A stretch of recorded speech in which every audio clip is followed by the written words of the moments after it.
Just to set the scene, my daughter Jenny from Northern Ireland was 18 when she tragically died during her first night at university in Newcastle upon Tyne. So I am a mother who has experienced getting that call and finding out that your fully healthy, bright, happy child has passed away. Every parent's worst nightmare, taking you from normal life into a sphere of heartbreak and emptiness. Your world literally just stops.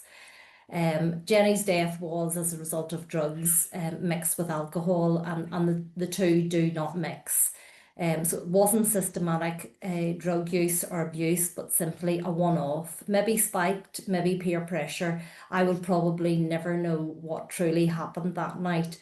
What I do know is that I left my precious, full of life child at the halls of residence, and a few short hours later, literally 3 to 4 hours, she was in trouble, having collapsed, and no one sought help, thinking that she'd maybe just taken too much alcohol.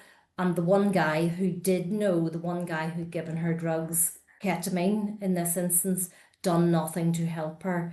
It wasn't until the next morning that an ambulance was called, and by that stage it was too late. I don't want another family to go through this heartbreak.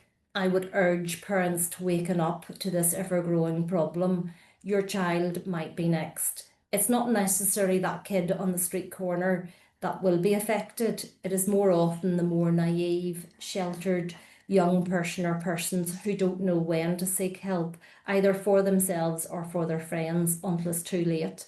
And I believe Northern Ireland children have not been exposed yet to the full level, in comparison to maybe the UK mainland, where Northern Ireland is in terms of drug and drug culture. I want the taboo lifted around drugs. I want parents and teachers to talk openly to children, help them plan ahead if they find themselves in a situation that they need help, or a plan on how to get away from a peer pressure group. We need to educate ourselves. It only takes one time, one mistake.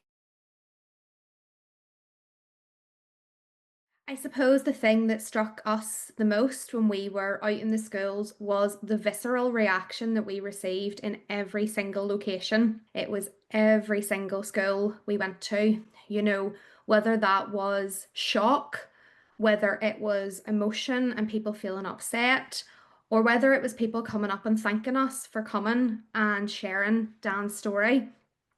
And that wasn't just from teachers, it was from students, support staff, everyone that saw the play had the same reaction. Teachers specifically kind of gave us the feedback that it was the best piece of drug education they had ever witnessed. It wasn't just a workshop, it was real life, and it was something that young people could see and connect with and could relate back to their own lives. And so many young people come up to us and said that they're never going to forget Dan and what happened to him and to us. That was a job well done. The play I Love You Mum, I Promise I Won't Die. It's so expressive, it's engaging. However, it is hard-hitting and thought-provoking. So I feel it's definitely a must for all of our schools. If we could reach every single child in Northern Ireland, that would be super. So that's up there on my list. The interactive sessions, the podcast, Q&A sessions, all of those other things are so important. But I think the play is definitely the most important in my view. I agree. I really nodded my head when you said it's about reaching all people in Northern Ireland. We've done such a good job with the amount we have already got to, but there's so many more. The young people that I'm working with on a daily basis, the feedback is that drugs are becoming more and more prevalent in their lives. The peer pressure and the awareness surrounding drugs, they're everywhere. So the more young people we can reach, the more young people we can help make informed decisions. DSM have fantastic online resources. Have a look at those, use those. And then we also have Fiona and myself have been working with SIA.